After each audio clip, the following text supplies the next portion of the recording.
Hello everyone. Welcome back to my channel. I hope everyone having a wonderful day. Jill Duggar opens up about the awful hardship she went through after Josh's molestation issue was revealed.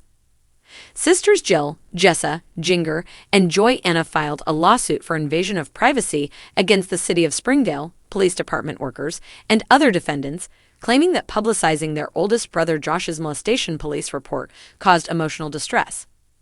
Jill, 31, and Jessa, 29, have come forward as two of the 5 victims molested at the family home in 2006, but Duggar, 28, and Joy Anna, 24, have not. The case was dropped before it went to trial because the sisters failed to show that the disclosed report caused mental anguish, according to the judge. The Sun can exclusively expose Jill and Jess's agonizing tension after the report was made public in 2015, thanks to recently revealed court documents. Jill was asked if she had experienced physical damage as a result of the report's dissemination during her deposition on September 1, 2021.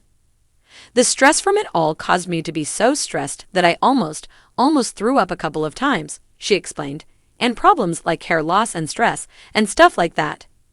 Jill, who is expecting her 3rd child with husband Derek Dillard, did not seek therapy for her physical issues despite seeing a therapist. I believe it's helpful for anybody, she said of the beneficial therapy. Scarred Jessa, Jill's sister, also came up about the repercussions of the report's publishing. Definitely gone, Jessa stated of bad sentiments after the report's release in her September 13, 2021 deposition. It's like if you are hurt and your wound bleeds and you bandage it. And you're never quite the same after that, but you do get a scar. While she never sought counseling or medical treatment, she did turn to her husband, Ben Seawold, for assistance. I mean, if you call my husband a counselor, Jessa explained, I surely sobbed my heart out to him and spent many late hours with him talking things over. But that's all there is to it. Emotionally overwhelmed is a phrase used to describe someone who is emotionally overburdened. The preliminary psychological opinion on Jill, as previously reported by The Sun, was included in the court files. Jill's counselor stated in the docs that the revelation of the information caused her revictimization and trauma. Jill and her husband continue to meet every week. Her current symptoms as a result of the document's dissemination were described in the opinion. She is emotionally exhausted and prone to tears on a frequent basis. She works hard to control her emotions, divert her attention, and not think about the omnipresent triggers. She makes an attempt to conceal it. Her childhood was harmonious, pleasant, and engaging, according to the former Counting On actress. Her 18 siblings were close, and her parents were loving. The entire hell has broke loose. Josh was investigated by police and sent to residential treatment, and Jill reported the abuse to authorities, resulting in a family-wide disaster for the Duggars. The record's release in 2015 had devastating implications, as she put it, and all hell broke out. The trauma is striking me again, harder than imagined, Jill added, and I expect to be dragged through the mud again simply to seek justice. Jill, who is estranged from her father, Jim Bob, and mother, Michelle, discussed her connection with her parents, saying that she longs to reconnect with her father. Right now, my husband and I have had to set some fairly tight boundaries to maintain our sanity, she explained. Right now, we mostly see him at weddings and funerals. I think he wants we just get over it and go back to the way things were, doing things his way. She went on to say that she wouldn't try to work through their problems in a smaller setting because there are too many triggers.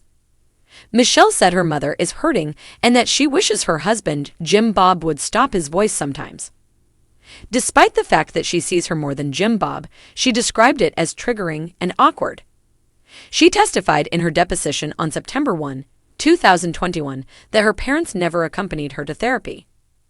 Her father looked at her, she claimed, during the verbal abuse.